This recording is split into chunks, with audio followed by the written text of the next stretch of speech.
to this episode of Style Woodbridge. I'm your host, Samantha Roth, and on today's episode, I am very excited to be showing you 3 different ways to entertain with local New Jersey cranberries this holiday season. I'll be showing you a cocktail, an appetizer, and a super simple but super pretty place setting. Let's get started.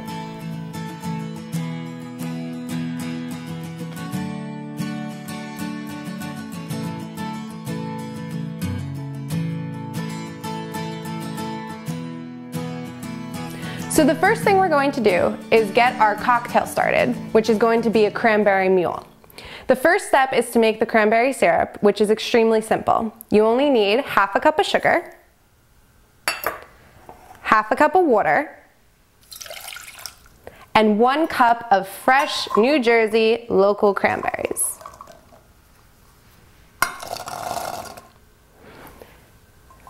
Then we're going to move this over to the stovetop and let it simmer for 20 minutes. And while we wait for that, we'll get our appetizer started.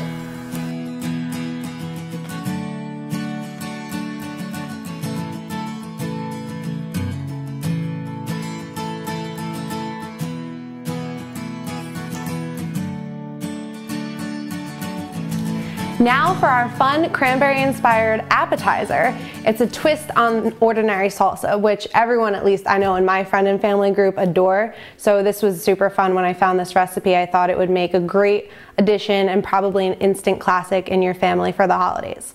So the first step is to juice 2 limes in a small bowl.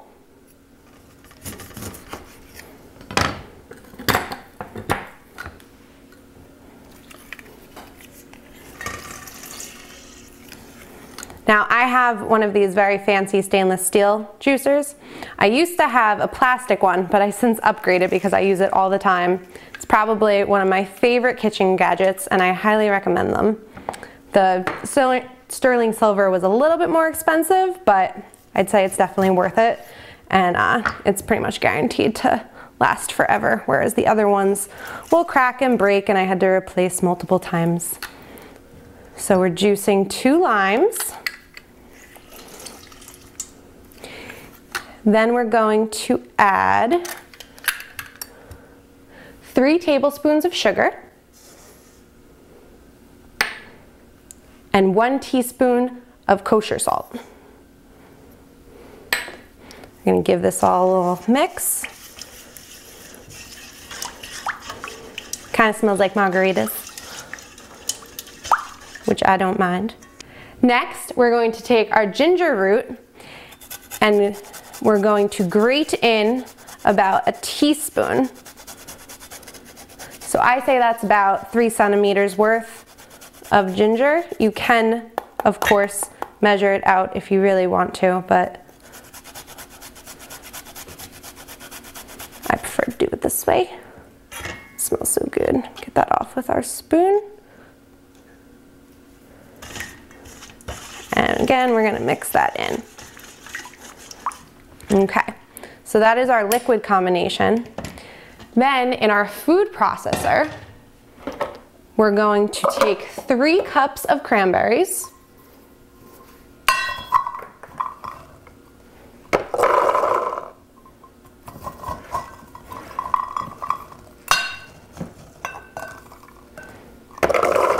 I just love that sound.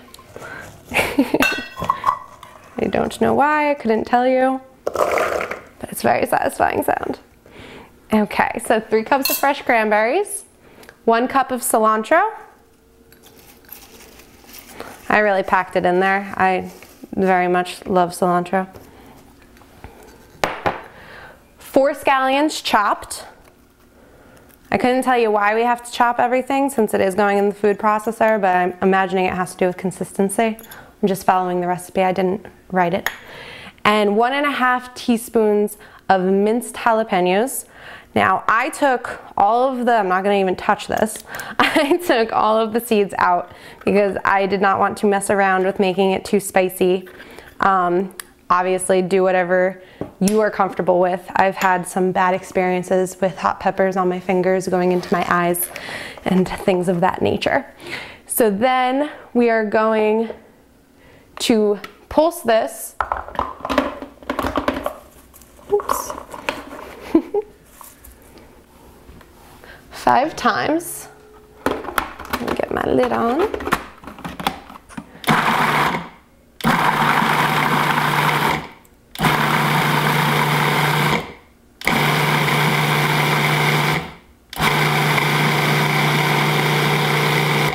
Okay.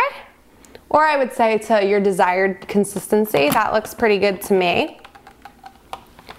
So now we're going to take this mixture and we're going to combine it with this mixture. I'm going to put the dry in first.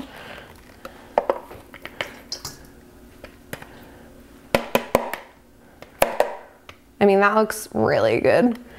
It's like absolutely beautiful. The colors, definitely very holiday, seasonally friendly. It smells so good.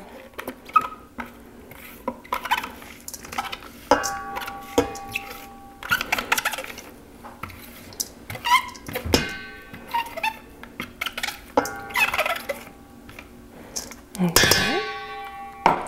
We're going to mix in our delicious margarita smelling lime juices.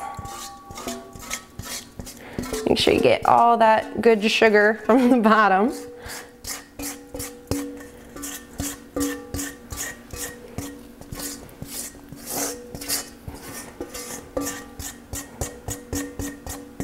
Okay. Mix everybody together.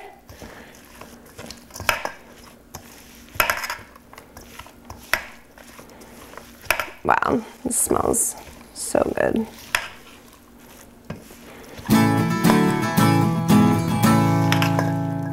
So just like any other traditional salsa, we will be serving our cranberry cilantro salsa with tortilla chips. Of course, you can choose anything else that you want. Maybe a nice, blue potato chip would look nice, or something like that. Pita chips would probably be amazing. And of course, presentation is very important. So I would suggest putting it in a clear bowl so everyone can see all the beautiful holiday colors that we have going on here. And I'm very excited to try this because it smells amazing. Wow. Okay. This is crazy good. It's sweet. It's salty, it's a little tangy. This is really good, and I will definitely be making this for my friends and family this holiday season. So our 20 minutes is up and our cranberry syrup is ready to go. We're gonna turn off the burner and then we're gonna smash the cranberries to make sure that we're getting as much possible juice and syrup out of this as we can. I'm gonna use my potato smasher. If you don't have one, you can use the backside of a ladle or a spoon, or really anything would work in this situation. So we're just going to smush everything together. Looks so good. Okay. And when you are satisfied with that, then we're going to take our syrup off and we're going to strain it into another container, separating the cranberry, literally cranberry sauce. That's exactly what this is. This is cranberry sauce. And we're going to take a spoon and we're going to just kind of smush this around a little bit, make sure we're getting all that syrup we spent 20 minutes trying to get. And this is apparently going to be enough for 4 cocktails. So we will see. Okay. And now we're ready to make our Cranberry Mule cocktail.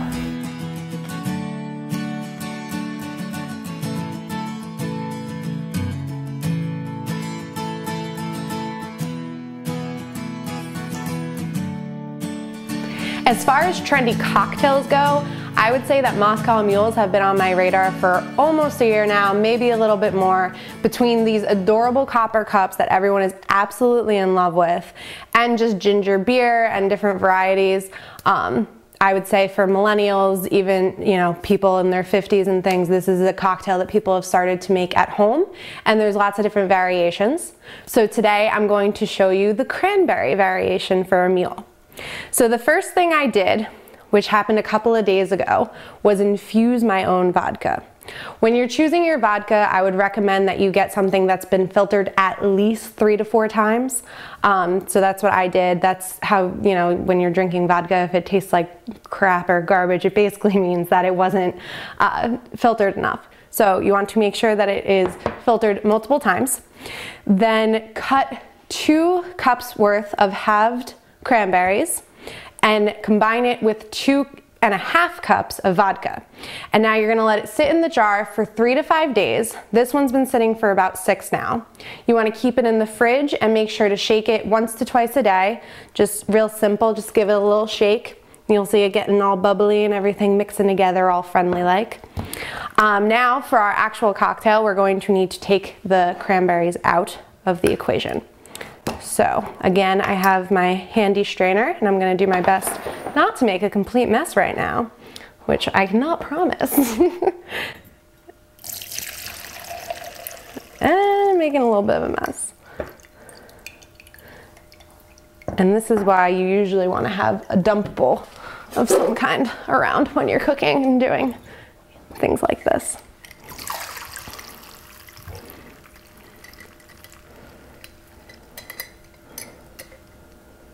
So this jar is obviously a pretty fancy pickling jar that I borrowed from my dad.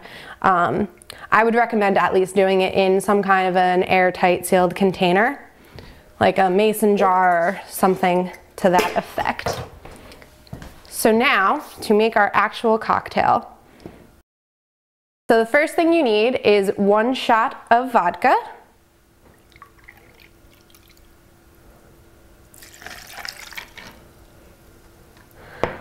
Nearly a shot of your syrup, 3/4 to be exact. I have one of these nifty measuring shot glasses with the lines on it. They're very nice. I recommend if you're an at-home bartender like me. Then we need to squeeze some fresh lime juice. 1/2 jigger for this. Again, I'm gonna try not to make a total mess.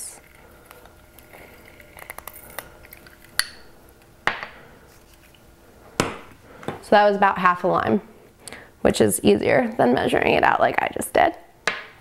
And 2 shots of ginger beer. Now ginger beer, as I'm sure you know or may not know, is non-alcoholic. So this is kind of like just adding a mixer, if you would. I got this one at my local liquor store. It was extremely inexpensive, surprisingly. I thought it was gonna be a little bit more, but it was only about $2 for the whole bottle. So that makes this actually not only a very fancy cocktail, but a very inexpensive cocktail as well.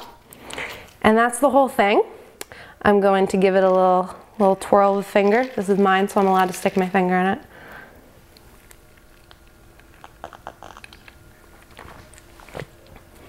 And now I've just found my new favorite holiday cocktail as well. So I would definitely recommend making this. It was a lot of fun. I definitely felt like a real mixologist at a bar, being able to infuse my own vodka, made my fun syrup, and it's fun to get these glasses and definitely a very cool and different way to entertain with your friends.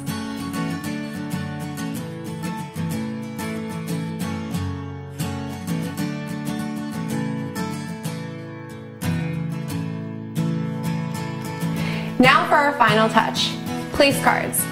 Place cards to me are extremely important, especially at a big family holiday gathering where everyone goes to the table, no one knows where to sit. It can get very confusing, and it's something that's so simple and so cute to do actually, is to make your own name tags and own place cards and put them at each place setting so that your family members know where to sit. I have begun doing this in recent years to, like I say, decrease the stress of when everyone goes to the table. I have a very big family, and it always was just a mess, and I was like, why are we doing this? So this year I was able to find a very fun and extremely simple cranberry and rosemary place card. So our first step is to take a sprig of rosemary and you're going to simply remove some of the bottom leaves so that you can expose this part of the rosemary. Then you're going to take a cranberry and you're going to take a needle as thick as you can. This one isn't that thick, but it's gonna work. I did the trick with the other two, so we're gonna hope that it works right now. So you're gonna take your needle and you're gonna put it right down the center as best as you can and wiggle it around a little bit. And I'm gonna go in one more time, almost right next to it to make the hole just a little bit bigger because my rosemary stems are a little bit thicker than I had anticipated. Okay, so now you're going to take your rosemary and you're going to stick it through the hole that you just made, if you can. Yep, there we go, perfect. Okay, so it came through the bottom. I'm gonna pull it through. I'm gonna take care of that little messy excess we have there and kind of just center it up so that it looks like that. So very simple, but it's nice, it's very festive looking. Then for my napkins, I kept it extremely simple for folding. So you're just going to take your napkin and make it a square, like so. Then you're gonna flip it over and you're going to fold it in this way so that it's almost hugging itself. And then flip it over so you have this nice little shape. Then you're gonna take your string. This is just a basic string that I found at the arts and crafts store. We used to use it, I used to work in an Italian deli in high school, and this used to be what we would wrap the cookies, cookie trays with. So I call this cookie string, but I know that's not what it's called. I believe we also used to wrap the brajol with this also. But I got this from the craft store, so I would imagine that this red might bleed and you probably shouldn't cook with it. Okay, so I cut a nice little length. It doesn't matter, longer the better, because you can always cut off the excess if you cut too much, but you can't get more string if you don't cut off enough. So I'm just going to make a nice little loop, tie it around, make a knot,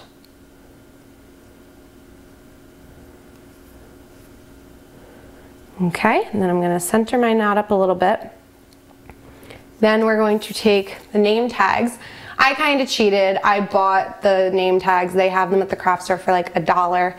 If you wanted to, you could, of course, buy cardstock and cut them out yourself and punch a hole through them. This was a simpler way for me to do this. So I put my name, Samantha. Over here I actually have George and Stephanie, my brother and sister, because these are the place settings that I will be using this holiday season for my family. So then you're going to take your name tag and you're going to simply stick it through the hole. And then I'm going to tie a bow, because I like bows. You could tie a knot. You could tie the knot, you could tie it around, you can make it disappear. You can really do whatever you want as far as aesthetics go with this. The idea is just to get the name tag on. I like to leave the extra string that comes with the bow. I think it looks nice like that. And then this is the absolute easiest part ever. You just tuck the rosemary sprig underneath the string and over the name card, and voila. Now you have all the place settings that you need, and they look very cute. It was super simple, it was very inexpensive, and it'll stop tons of confusion at the holiday table this year. There are so many different things that you can do to decorate this holiday season. You don't need to spend a lot of money, and you don't need to spend a lot of time to wow both your family and friends. Thank you so much for joining me on this special edition of Style Woodbridge. Happy holidays!